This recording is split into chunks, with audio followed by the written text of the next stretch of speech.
कई दिनों से जंगल में लगातार बारिशें हो रही थीं। सभी पक्षी अपने अपने घरों में छुपे बैठे थे। कोई भी पक्षी अपने घर से बाहर नहीं निकला था। मीठू जी, मैं तो थक गई हूँ। कितने दिन हो गए घर में बैठे बैठे, अब तो मेरा मन घबरा रहा है। हरियाली, बाहर का मौसम बहुत भयानक है। हर तरफ पानी ही पानी है। तेज बारिश के कारण जंगल के पेड़ पौधे अपनी जड़ों से निकल रहे हैं। मीठू जी, पता नहीं कब ये बारिश रुकेगी और कब ये मौसम शांत होगा। हरियाली, इस बारिश के बाद जंगल पूरी तरह से बदल जाएगा और बहुत से साथी पक्षी हमसे जुदा हो जाएंगे। हाँ मीठू जी, जिन पक्षियों के घोंसले तिनकों के हैं, उनके लिए बारिश तो बहुत मुसीबत लेकर आई है। लूसी, वो दाने कहाँ हैं? मुझे दो, मुझे बहुत भूख लगी हुई है। कबूतर जी, ये थोड़े दाने ही बचे हैं। अगर ये भी खत्म हो गए तो हमारा क्या होगा? बारिशों का कुछ पता नहीं। लूसी, तुम चिंता क्यों करती हो? हमारे पास अभी 2-3 दिन का दाना बचा है। जब बारिश रुकेगी तो देखा जाएगा। अच्छा लूसी, खिड़की के ऊपर बड़ा कंबल दे दो, हवा सीधा अंदर आ रही है। दूसरी ओर गोरी कौवी और कालू कौवा 2 दिन से भूखे थे। उनका 2 दिन पहले ही दाना खत्म हो चुका था। कालू जी, अब पक्षी कितने दिनों का दाना जमा कर कर रखे? 1 दिन का या 2 दिन का? ये बारिश है कि पिछले 7 दिनों से रुकने का नाम नहीं ले रही। लगता है ये बारिश हमारी जान ही लेकर रहेगी। गौरी, मेरा भी भूख से बुरा हाल है। कालू, मैं तो कहती हूँ कि जाओ और जंगल का एक चक्कर लगा कर आओ, शायद कहीं से कोई दाना मिल जाए। तुम खुद जाओ और जाकर जंगल का चक्कर लगा कर आओ। इतना आसान नहीं है जंगल में घूमना। पंख टूट जाएंगे अगर किसी पेड़ से टकरा गए। कालू, अगर तुम नहीं जाओगे तो मैं अपना दाना लेने चली ही जाऊंगी। घर में बैठकर भूख से मरने से तो अच्छा है कि मैं किसी पेड़ से टकरा कर मर जाऊं। गौरी, चिंता ना करो, शाम तक बारिश रुक जाएगी और फिर हम दाना लेने चले जाएंगे। मुझे तो लगता है कि ये बारिश अब कभी नहीं रुकेगी। कितने दिन हो गए लगातार बारिशें हो रही हैं। मम्मा, बाबा से कहें कि खिड़की बंद कर दे, मुझे बहुत डर लग रहा है। कर देता हूँ बेटी, मैं बाहर के हालात देख रहा हूँ कि बारिश थोड़ी कम हो और मैं आपके लिए दाना लेने जाऊँ। टुनू जी, आज शाम के लिए दाना तो है, मगर कल सुबह के लिए नहीं है। मम्मा, कल सुबह हम भूख से मर जाएंगे। अगर बारिश ना रुकी तो हम क्या खाएंगे? गुड़िया बेटी, बारिश रुक जाएगी। पहले भी तो कई बार ऐसी बारिशें हो चुकी हैं। परंतु रानू, ऐसी बारिश पहले कभी नहीं हुई। गुड़िया के पापा, न जाने कौवों के पास दाना होगा कि नहीं। कहाँ रानू, वो तो कल से भूखे हैं। आधी रात को गोरी कालू कौवे को डांट रही थी। कालू का क्या दोष है? ऐसे मौसम में भला कहाँ से मिलेगा दाना? थक हार कर मिठू तोता अपने घर से निकलता है। मिठू जी, छाते को ध्यान से पकड़ना। हरियाली, तुम अंदर जाओ, तुम भीग जाओगी। मैं तो भीग ही रहा हूँ। मिठू तोता वहाँ से कबूतर के पास जाता है। वो दरवाजे पर दस्तक देता है। कबूतर, कबूतर, बाहर निकलो। कबूतर भी बाहर आ जाता है। क्या हुआ मिठू, क्या बात है? होना क्या है? क्या मरना है भूख से बैठकर अपने घर में? अगर हम जंगल में कोई दाना ढूंढने जाएंगे तो फिर ही हमें कुछ मिलेगा। मिठू, मगर हमें भोजन कहाँ से मिलेगा? हर जगह तो पानी ही पानी है। हाँ कबूतर, मैदान की तरफ तो पानी है, मगर घाटी की ओर पानी नहीं होगा। वो ऊंची घाटी है, हम वहाँ जा सकते हैं। हमें वहाँ कोई ना कोई फल मिल ही जाएगा। कबूतर अपने घर में जाता है। लूसी, मैं कबूतर के साथ दाना लेने जा रहा हूँ। कबूतर जी, मैं भी आपके साथ जाऊंगी। लूसी, अगर तुम मेरे साथ जाओगी तो कीकी का ध्यान कौन रखेगा? हाँ कबूतर जी, आप जाएं, मगर छाता लेकर जाएं। फिर मिठू तोता और कबूतर रानू चिड़िया के घर जाते हैं। कबूतर और मिठू भैया, आप दोनों कहाँ जा रहे हैं? चिड़िया, हम दाना लेने जा रहे हैं। मगर मिठू, ऐसी बारिश में दाना कहाँ से मिलेगा? वो तो हमें नहीं पता, मगर दाना ढूंढने जाएंगे तो हमें कोई ना कोई रास्ता मिल ही जाएगा। तो क्या मैं भी साथ चलूं? हाँ टुन्नू, हम तुम्हें ही लेने आए हैं। रानू, गुड़िया का ध्यान रखना। वो तो अच्छा था, सभी पक्षियों के पास अपने अपने छाते थे। वो तीनों जा रहे थे कि खिड़की से गोरी कौवी उन्हें आवाज देती है। वो सब गोरी कौवी के घर के पास जाते हैं। क्या तुम सब दाना लेने जा रहे हो? हाँ गौरी, हम सब दाना लेने जा रहे हैं। अगर कालू ने जाना है तो उसे भी हमारे साथ भेज दो। गौरी कवि तुरंत कालू कव्वे के पास जाती है।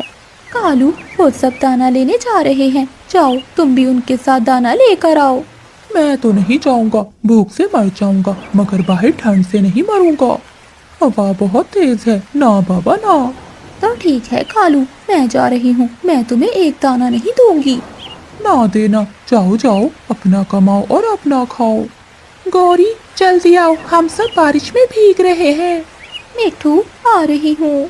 फिर वो सब बारिश में उड़ते हैं।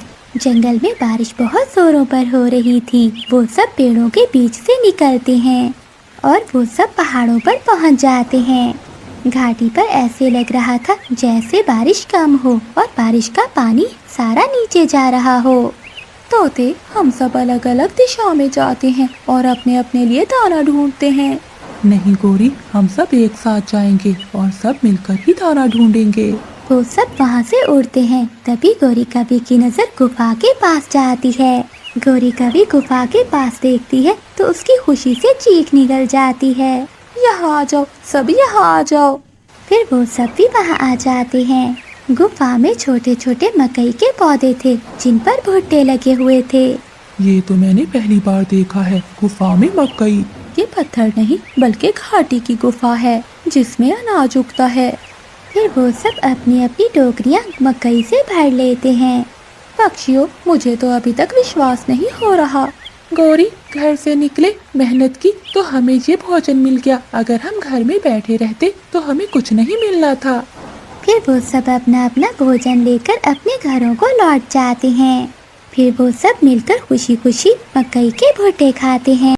जंगल में बहुत तेज बारिश हो रही थी। इसी बारिश के बीच एक पेड़ पर बैठी चील अपने अंडों को देख रही थी। अब मैं क्या करूं? अगर ऐसी बारिश में मैं बाहर गई तो कोई चोर मेरे अंडे न चुरा कर ले जाए।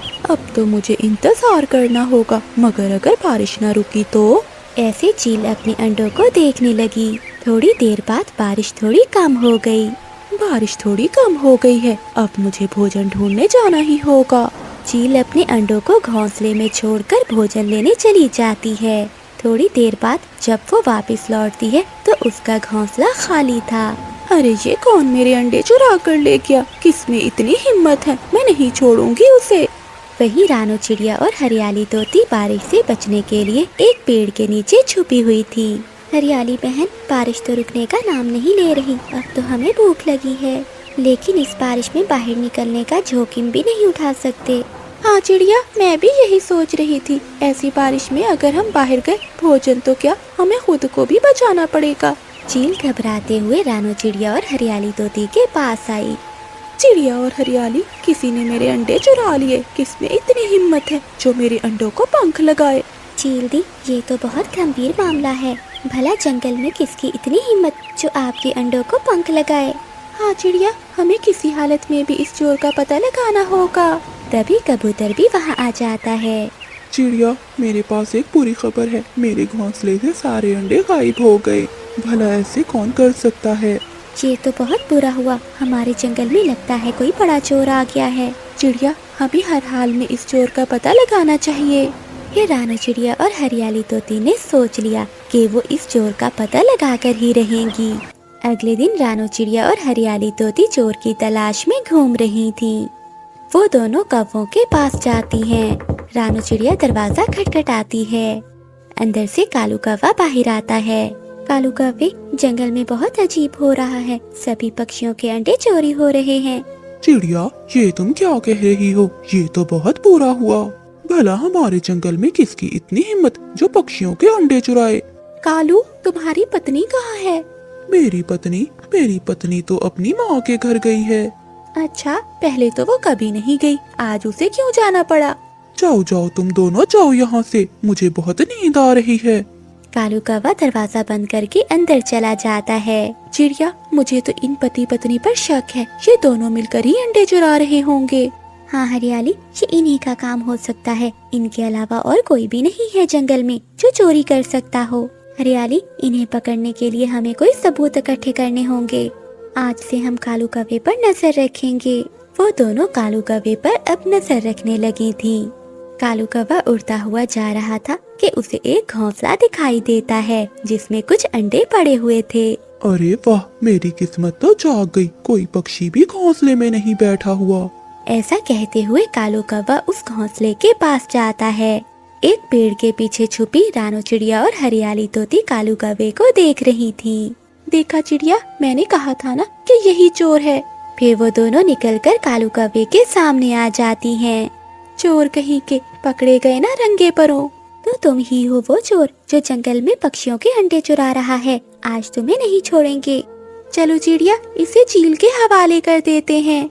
चील? चिड़िया, मुझे माफ कर दो, मैंने चील के अंडे नहीं चुराए और ना ही किसी पक्षी के। मैं तो यहाँ भोजन ढूंढने आया था, अंडे चुराने नहीं।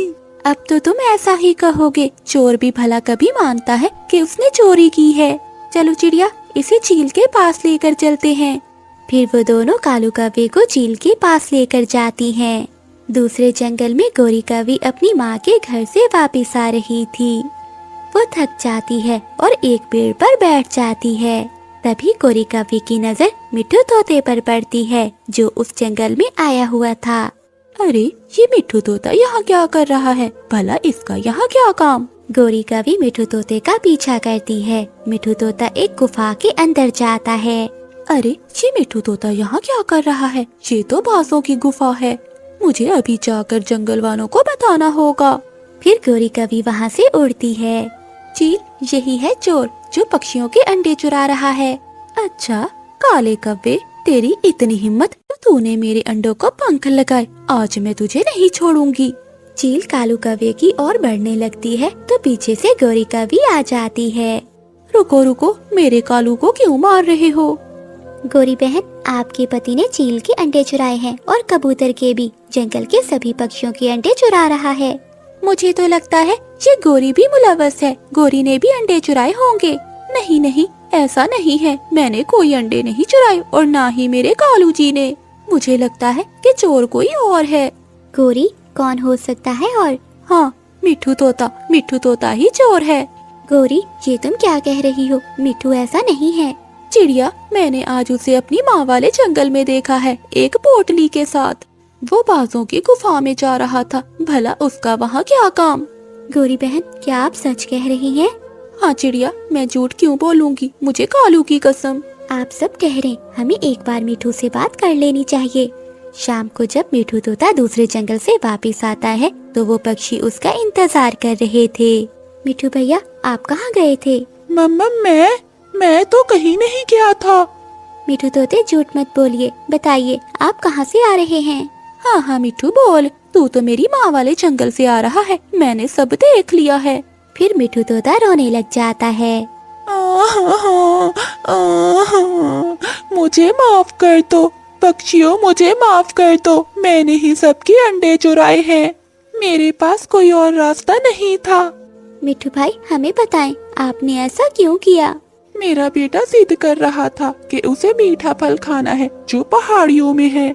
मैं उसे मीठा फल खिलाने पहाड़ों में लेकर गया था। वहीं हमें बाजों ने घेर लिया और मेरे बेटे को पकड़ लिया। मुझसे कहा कि अगर मैं पक्षियों के अंडे लाकर देता रहूं तो वो मेरे बेटे को कुछ नहीं कहेंगे। मुझे माफ कर दो पक्षियों, मैंने ये सब अपने बेटे की खातिर किया। मिट्ठू भैया, आप चुप कर जाएं, हम कुछ न कुछ करेंगे और आपके बेटे को वापस लेकर आएंगे। उन बाजों की इतनी हिम्मत जो हमारे जंगल तक आ गई। जल्दी हमें सूझबूझ से काम लेना होगा और कोई योजना बनानी होगी। फिर वो सब मिलकर एक योजना बनाते हैं। अगले दिन मिट्ठू तोता बाजों के पास जाता है। बाजो, आज रात आप हमारे जंगल की पहाड़ों वाली गुफा में आ जाना। वहाँ पर मैंने बहुत अंडे जमा किए हैं। मैं उन सारे अंडों को उठा नहीं सकता था। ठीक है मिट्ठू तोते, हम आज पहुँच जाएंगे। रात होते ही जैसे बाजें गुफा से बाहर जाती हैं, तो गोरी कौवी गुफा के अंदर चली जाती है। वो मिट्ठू के बेटे को आजाद करा देती है और अपने साथ लेकर दूसरे जंगल जाती है। दूसरी ओर जब वो बाजें गुफा के अंदर जाती हैं, तो वहाँ कुछ भी नहीं था। बाकी सब पक्षी बाहर से एक बड़ा पत्थर उस गुफा के आगे रख देते हैं, जिससे वो चीलें गुफा के अंदर ही मर जाती हैं। गोरी कौवी भी मिट्ठू के बेटे को लेकर आ जाती है। मेरा बेटा, मेरी जान, ठीक है, फिर मिठू तोता सब पक्षियों से माफी मांगता है। तेज बारिश में बूढ़ी कावी अपना बैग लिए सागर वाले जंगल में नई आई थी। वो बूढ़ी कावी तेज बारिश में एक पेड़ के नीचे बैठ जाती है। तभी मिठू तोता वहाँ से गुजरता है और वो बूढ़ी कावी के पास जाता है। माँ जी, इतनी तेज बारिश में आप यहाँ क्या कर रही हैं? तोते बेटे, मैं अपने बेटे का घर ढूंढ रही हूँ। बहुत सालों पहले मेरा बेटा मुझे छोड़कर इस जंगल में आ गया था। मैं बेचारी बूढ़ी और लाचार अकेले वहाँ नहीं रह सकती थी, इसीलिए अपने बेटे के पास चली आई। माँ जी, आपके बेटे का क्या नाम है? कालू। कालू कौवा है मेरे बेटे का नाम। कालू? कालू माँ जी आपका बेटा है? हाँ बेटे, वो मुझसे नाराज होकर वो जंगल छोड़कर चला आया। क्या तुम बता सकते हो कि मेरे बेटे का घर कहाँ पर है? माँ जी, उस काली कौवे और गोरी कौवे के घर का पता जंगल के हर पक्षी को है। वो बहुत आलसी, निकम्मे और एक नंबर के चोर है। क्या बेटा, गोरी कौवी ये कौन है? माँ जी, क्या आपको कालू ने नहीं बताया कि उसने शादी कर ली है? नहीं बेटा, मुझे तो नहीं पता। माँ जी, आपके बेटे का घर पुराने कुएं के पास बेरी के पेड़ पर है। आपका बहुत बहुत धन्यवाद बेटा। फिर वो बूढ़ी कावी वहाँ से कालू कावे के घर जाती है। वो दरवाजे पर दस्तक देती है। कालू जी, इतनी तेज बारिश में इस समय कौन आ गया है? जाओ, जाकर दरवाजा खोलो। गोरी, मुझे बहुत ठंड लग रही है, तुम खुद जाओ और जाकर दरवाजा खोल दो। निकम्मे कहीं के, कभी तो कोई काम कर लिया करो। इस समय भी न जाने कौन आ गया है सर खाने।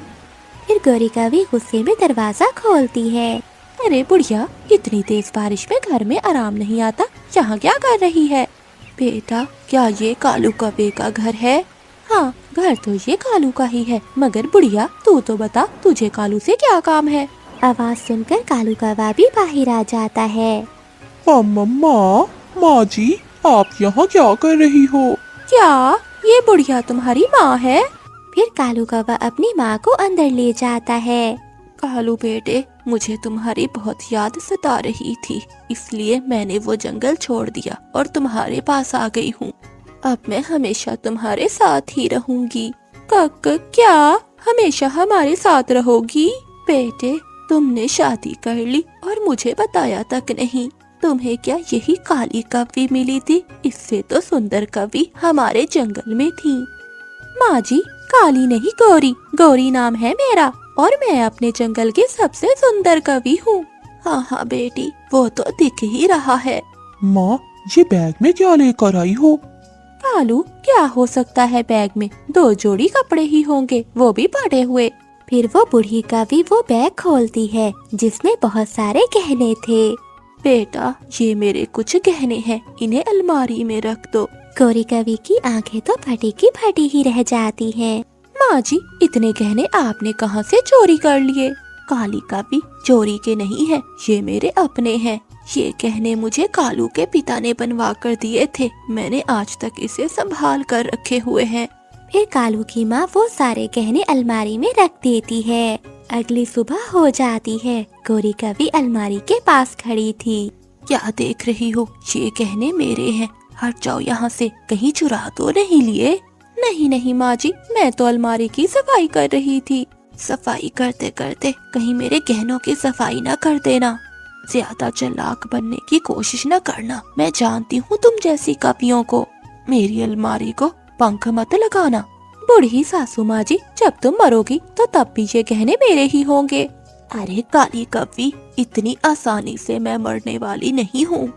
फिर गोरी कावी अपने कमरे में चली जाती है। कालू, शादी से पहले तुमने कहा था कि तुम्हारा कोई नहीं है, तो अब ये बूढ़ी माँ कहाँ से आ गई? मैंने तुम्हें पहले ही बता दिया था कि मैं अकेली रहना चाहती हूँ, किसी के साथ नहीं। अब तुम मुझे नया घर बनवा दो, मेरा गुजारा तुम्हारी माँ के साथ नहीं हो सकता। जब देखो वो बूढ़ी मेरे पीछे ही पड़ी रहती है। गोरी मेरी माँ है, अगर कुछ कहे भी तो सुन लिया करो। माँ है तो मैं क्या करूँ, मुझसे नहीं सुन होती तुम्हारी माँ की चली कटी बातें। दूसरे दिन कालू कौवा दूसरे जंगल जाने की तैयारी करता है। अपना ध्यान रखना मेरे बेटे। और माँ, आप भी गोरी से ज्यादा लड़ाई ना करना। बेटा, मैं कौन सी लड़ाई करती हूँ उस काली कवि से। उसकी नजर तो हर समय मेरे गहनों पर ही है कि कब मैं मरूं और कब वो मेरे गहने ले ले। फिर कालू कौवा वहाँ से चला जाता है। फिर गौरी कवि बाहर जाती है और अपनी सहेली नीली कवि से सलाह करती है। नीली सहेली, मुझे कोई उपाय दो जिससे मेरी सास से मेरी जान छूट जाए। अलमारी में गहने सजा कर रखे हुए हैं, न मरती है न अपने गहनों को पंख लगाने देती है। गौरी, ये भी कोई मुश्किल काम है। उस बुढ़िया को पहाड़ों पर ले जाओ और वहाँ छोड़कर वापस चली आना। कोई चील उसे खा जाएगी और तुम्हारी जान छूट जाएगी तुम्हारी बुढ़ी सास से। मुझे पता था कि मेरी सहेली कोई न कोई उपाय निकाल लेगी। मैं आज ही उस बुढ़िया को पहाड़ों पर ले जाती हूँ और वहीं छोड़कर वापस चली आऊंगी। फिर गौरी कवि घर जाती है। माँ जी, चिड़िया ने हमारी दावत की है, हमें उसके घर जाना होगा। बेटी, दावत किस खुशी में? चिड़िया के यहाँ 2 अंडे हुए हैं, उसी खुशी में। हाँ, फिर तो जाना बनता है। फिर गौरी कवि अपनी सास को साथ लेकर पहाड़ों पर चली जाती है। वो दोनों एक पेड़ पर बैठ जाती हैं। अरे सासू माँ जी, मिठाई लेना तो मैं भूल गई। अरे बेटी, ऐसे खाली पंखों जाना अच्छा नहीं लगता। जाओ बेटी, जाकर तुम मिठाई ले आओ, मैं यहीं तुम्हारा इंतजार करती हूँ। हाँ हाँ माँ जी, मैं यूं गई और यूं आई, मगर आप यहाँ से हिलना नहीं, वरना आपको मुझे पूरे जंगल में ढूंढना पड़ेगा। हाँ हाँ गौरी बेटी, मैं यहीं बैठी हूँ, तुम जाओ। फिर गौरी कवि अपनी बूढ़ी सास को वहीं छोड़कर वापस अपने घर चली जाती है। शाम तक गौरी की सास वहीं बैठी रहती है। ये बहू सुबह से मिठाई लेने गई है, मगर अभी तक लौट कर नहीं आई। फिर गौरी कवि की सास को दूर से चिड़िया जाती हुई दिखाई देती है। गौरी की सास रानू चिड़िया को आवाज देती है। चिड़िया, चिड़िया बेटी, मेरी बात सुनो। रानू चिड़िया बूढ़ी कवि की बात सुनकर वहाँ आ जाती है। माँ जी, आप यहाँ क्या कर रही हैं? ये इलाका तो बहुत खतरनाक है। बेटी, मुझे यहाँ मेरी बहू ले आई थी। उसने कहा कि चिड़िया ने हमारी दावत की है, वो मिठाई लेने गई थी। मैं तो कब से अपनी बहू का यहाँ बैठकर इंतजार कर रही हूँ। माँ जी, आपकी बहू का क्या नाम है? गौरी कवि, गौरी कवि है मेरी बहू। अच्छा माँ जी, तो अब समझ आया। वो गौरी कवि बहुत चालाक है, वो आपको यहाँ ठिकाने लगाने आई होगी। फिर रानू चिड़िया गौरी की सास को अपने घर ले जाती है। रानू चिड़िया बूढ़ी कवि को खाना देती है। माँ जी, ये लीजिए खाना, ये खाकर आप घर चली जाना। बेटी, एक आप हो जो मुझ जैसी बूढ़ी कवि का इतना ख्याल रख रही हो। मैं तो इस जंगल में अपने बेटे की खातिर आई थी, मगर मुझे क्या पता था और वो कवि है कि मुझे मारना चाहती है। चिड़िया बेटी, अब मैं घर चलती हूँ, कहीं वो काली कवि मेरे गहने न चुरा ले। अब ये गहने मेरे ही होंगे। अब तक कोई ना कोई चील उस बूढ़ी कवि को तो खा ही गई होगी। पीछे से गौरी की सास भी घर पहुँच जाती है। मैं इतनी आसानी से नहीं मरने वाली हूँ काली कवि। मैं तो चिड़िया के घर से दावत खा कर आ रही हूँ। सच में बहुत अच्छा खाना बनाती है चिड़िया। सासू माँ जी, मैं तो रास्ता भूलकर घर आ गई थी। कोई बात नहीं बेटी, बस मेरी अलमारी से दूर हट जाओ। मेरे गहनों को पंख मत लगाना, मैं ये किसी को नहीं देने वाली। गौरी कवि फिर से अपनी सहेली नीली कवि के पास जाती है। नीली, मेरी सास तो फिर से वापस घर में आ गई। मैं उसे पहाड़ों पर छोड़कर आई थी, लेकिन वो तो रात होने से पहले ही घर पहुंच गई। गौरी, तुम चिंता क्यों करती हो? उपाय और भी बहुत है। तुम ऐसा करो, ये जहर की बोतल ले जाओ। तुम ये जहर अपनी सासू माँ के खाने में मिला देना, किसी को मालूम भी नहीं होगा और तुम्हारी सास से जान भी छूट जाएगी तुम्हारी। अब तो मेरी सास को मेरे पंखों से कोई नहीं बचा सकता। फिर गौरी कवि अपने घर चली जाती है। सासू माँ जी, आज मैं आपके लिए अपने पंखों से खाना बनाऊंगी। क्या बात है काली कवि, आज तो तू बहुत मीठी मीठी बातें कर रही है। माँ जी, मैंने सोच लिया है कि गहने आज या कल तो मेरे ही होंगे, मगर मैं आपकी सेवा करूंगी और आज से कभी मैं आपसे लड़ाई नहीं करूंगी। फिर गौरी कवि खाना बनाने लगती है। सासू माँ जी, मटके में पानी नहीं है, आप जाकर नदी से पानी भर कर ले आओ। रास्ते में जाकर गौरी कवि की सास को ख्याल आता है, ये काली कवि तो ऐसे मीठी मीठी बातें नहीं करने वाली, जरूर दाल में कुछ काला है। फिर बूढ़ी कवि खिड़की में छुपकर देखती है। 3 कतरे जहर के मिला दिए, ये बहुत है उस बूढ़ी कवि को मारने के लिए। गौरी की सास उसे खाने में जहर मिलाते हुए देख लेती है। सासू माँ, मटका तो खाली है, क्या आप नदी से पानी नहीं लेकर आई? बेटी, नदी में पानी नहीं था, नदी सूख चुकी है। दूसरी नदी का मुझे पता नहीं, तुम खुद जाकर पानी ले आओ। ठीक है सासू माँ जी, आप खाना खा लो, मैं नदी से पानी ले आती हूँ। फिर गौरी कभी वहाँ से चली जाती है। फिर गौरी की सास वो जहर वाला खाना फेंक देती है। मुझे मारना इतना आसान नहीं है काली कवि। जब गौरी कभी बाहर जाती है तो उसे एक चील देख लेती है। अरे काफी, 2 दिन से भूखी हूँ मैं, तुझे तो खाकर मेरा पेट भर जाएगा। चील को देखकर मिठू तोता जल्दी से गौरी कभी के घर जाता है। चाचा चील दी, मुझे जाने दो, मैं यहाँ दोबारा नहीं आऊंगी। माँ जी, आपकी बहू को चील ने पकड़ लिया है। गौरी की सास जल्दी से घर से निकलती है और एक लाठी भी साथ उठा लेती है। चील गौरी कभी को खाने ही वाली थी कि गौरी की सास लाठी मारती है और चील दूर जाकर गिरती है। बहू, जितना दिमाग मुझे मारने के लिए लगाती हो, खुद को बचाने के लिए भी उतना लगा लिया करो। चलो बेटी, घर चले। सासू माँ, आपने मेरी जान बचाई और मैंने हमेशा आपकी जान लेने की कोशिश की। फिर वो दोनों सास बहू घर चली जाती हैं। माँ, वो खाना कहाँ है जो मैं आपको देकर गई थी? जिसमें तुमने जहर मिलाया था, वो खाना तो मैंने बाहर फेंक दिया था।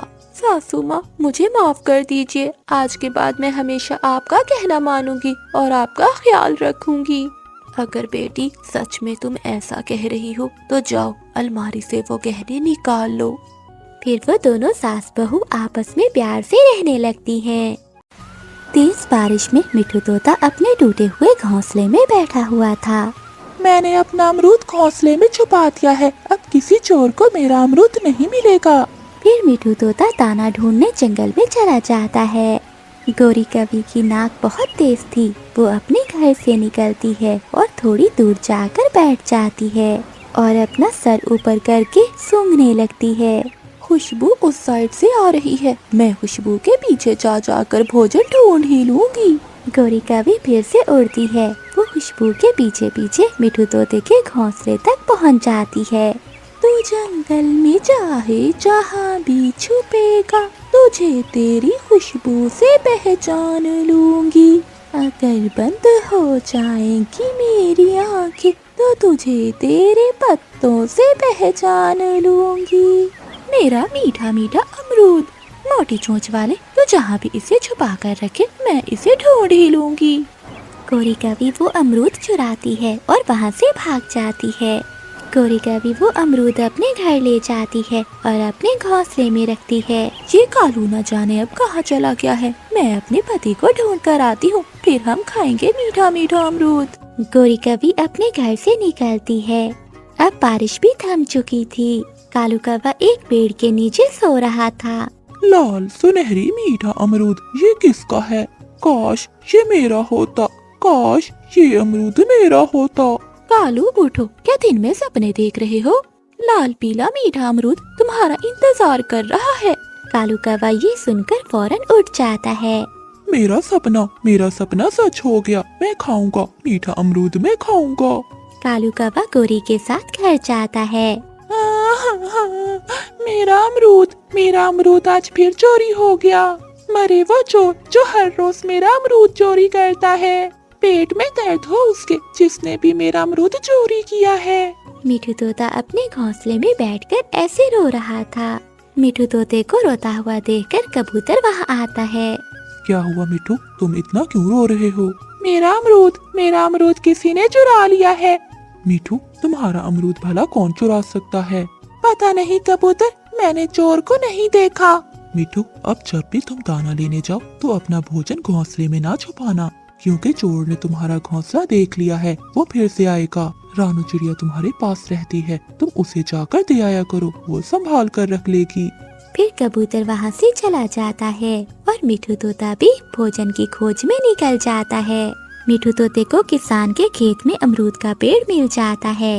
वो पेट भरकर अमरूद खाता है और कुछ अमरूद अपने साथ ले आता है।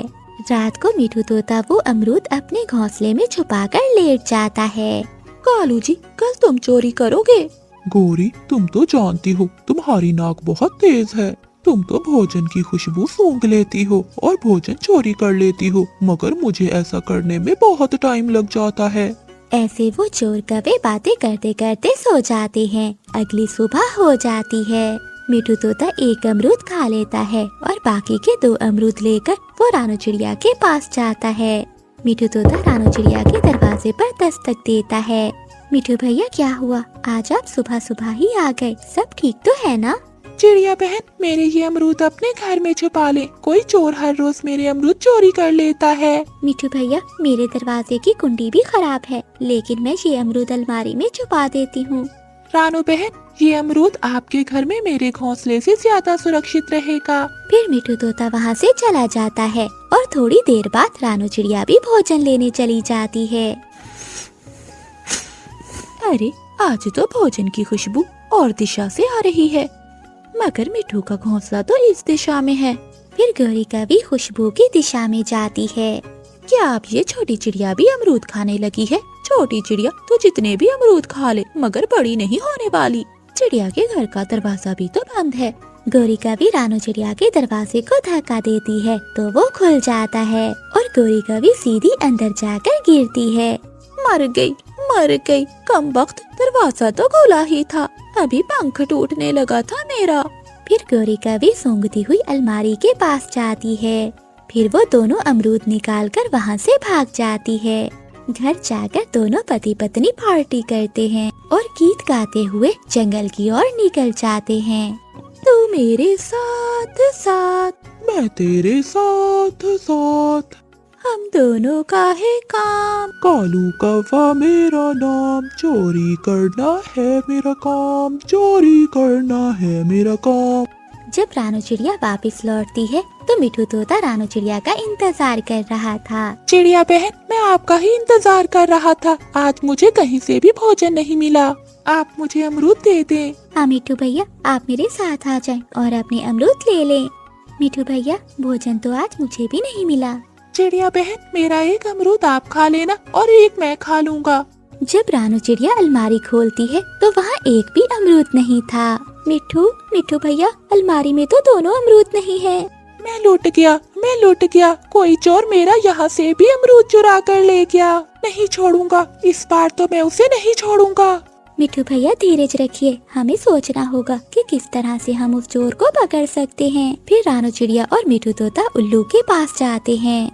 उल्लू भैया, ये लीजिए दाना और हमें कोई ऐसा फंदा दीजिए जिसमें फंसा हुआ चोर कभी निकल ना पाए। कोई हर रोज मेरा भोजन चुरा कर ले जाता है, कोई ऐसा फंदा दो जिससे उसे नानी याद आ जाए। चिड़िया और मिठू, ये फंदा बहुत मजबूत है, अगर एक बार इसमें फंस गया चोर तो उसे नानी क्या दादी भी साथ में याद आएगी। फिर वो दोनों फंदा लेकर वहाँ से चले जाते हैं। मिठू तोता वो फंदा अपने घोंसले में रख देता है और साथ में एक अमरूद भी रख देते हैं। फिर वो दोनों एक पेड़ के पीछे जाकर छुप जाते हैं। कालू जी, मेरी नाक बता रही है, कहीं तो अमरूद है, कहीं तो पका हुआ अमरूद है। गौरी, मैं यहाँ बैठता हूँ, तुम जल्दी से जाकर वो पका हुआ अमरूद ले आओ, फिर पार्टी करेंगे दोनों मिलकर। गौरी कभी खुशबू की दिशा में उड़ती है। वो मिठू तोते के घोंसले में जाती है। मेरी मोटी चोंच वाले गंदे भाई, अगर तू अमरूद को बादलों में भी छुपा दे तो मैं उसे ढूंढ लूंगी। गौरी कभी जैसे ही अमरूद पर चोंच मारती है तो फंदा खुल जाता है और गौरी कभी की पूंछ में फंस जाता है।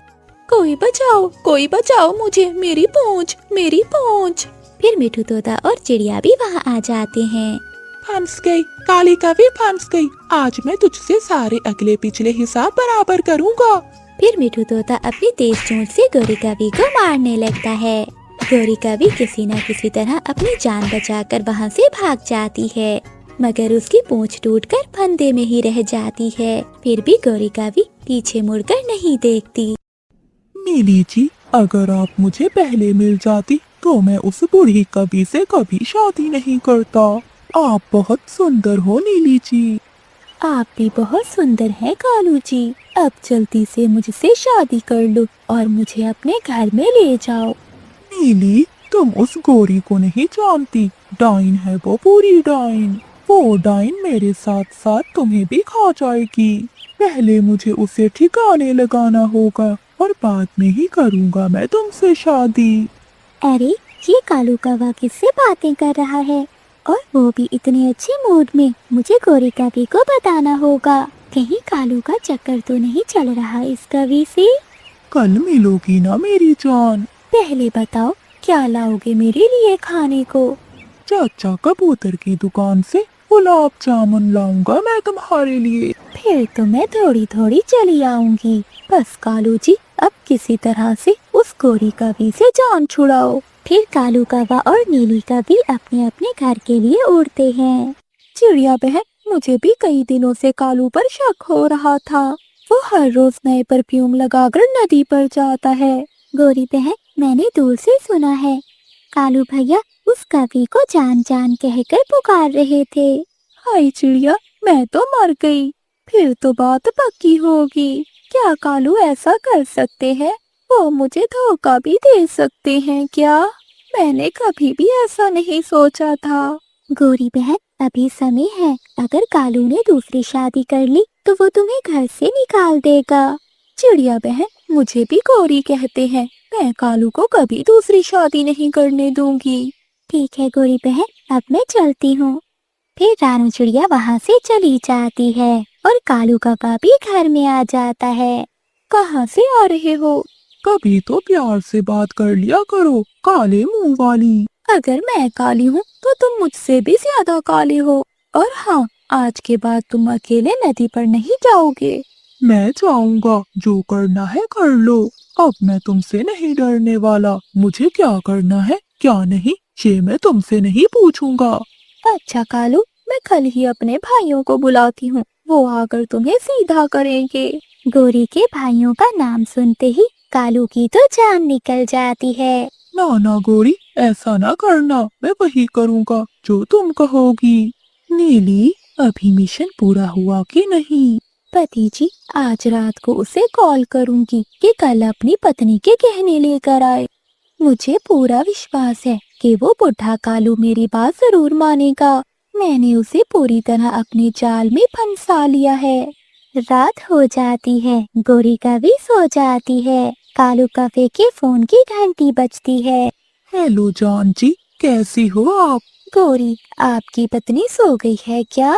हाँ, वो तो कब से सो गई है।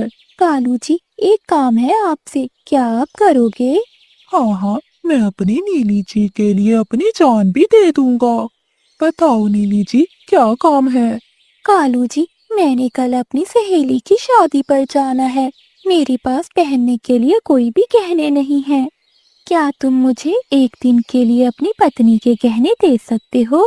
नीली जी, ये काम तो बहुत मुश्किल है। कोरी अपने गहने संदूक में रखती है। फिर भी मैं पूरी कोशिश करूंगा। कोशिश नहीं, लेकर ही आना। अगर शादी में मैं गहने न पहन के गई तो मेरी बहुत इंसल्ट होगी। नीली जी, अगर ऐसा है तो मैं अभी संदूक से गहने निकाल कर रख लेता हूँ। फिर कालू कौवा फोन बंद करता है और गोरी के गहने संदूक से निकालकर एक थैली में डाल लेता है। सुबह हो जाती है। कालू, ये इतना बन संवर कर कहाँ जा रहे हो? कोरी, मैं दूसरे जंगल में जा रहा हूँ। वहाँ मेरे एक दोस्त की शादी है। मैं जल्दी ही लौट आऊंगा। अच्छा, तो इस थैली में क्या है? कुछ नहीं गोरी, चावल है इस थैली में। वो गरीब है ना मेरा दोस्त, सोचा उसके लिए कुछ चावल ले जाता हूँ। फिर कालू कौवा पोटली लेकर नीली कवि के पास जाता है। मुझे पता था मेरे कालू जी मेरे लिए सब कुछ कर सकते हैं। ये खालिद सोने के ही है ना? हाँ नीली जी, अब इन्हें छुपा लो, कोई देख ना ले। बहुत कीमती है ये जेवर। अच्छा कालू जी, अब मैं जाती हूँ। नीली जी, थोड़ी देर बैठो तो सही, इतनी जल्दी क्या है? मुझे अभी पॉलर भी जाना है। मैं आपको कल ये गहने लौटा दूँ। नीली जी, इसे संभाल कर रखना। अगर मेरी पत्नी को पता चल गया तो वो मुझे जान से मार देगी। नीली कवि कालू कौवे से गहने लेकर वहाँ से चली जाती है। नीली जी, तुम क्या जानो कि मैं तुमसे कितना प्यार करता हूँ। अब तो जल्दी से गोरी से जान छूट जाए और मैं तुमसे दूसरी शादी कर लूँ। अब हमें जल्दी से यहाँ से भाग जाना चाहिए। ये गहने तो बहुत कीमती हैं। पति जी, वो बुढ़ा कालू तो आसानी से मेरे जाल में फंस गया और अब खाएगा मार अपनी पत्नी से। चलो पति जी भाग चलते हैं। अगले दिन कालू कौवा नदी पर बैठा नीली कौवी का इंतजार कर रहा था। शाम हो जाती है।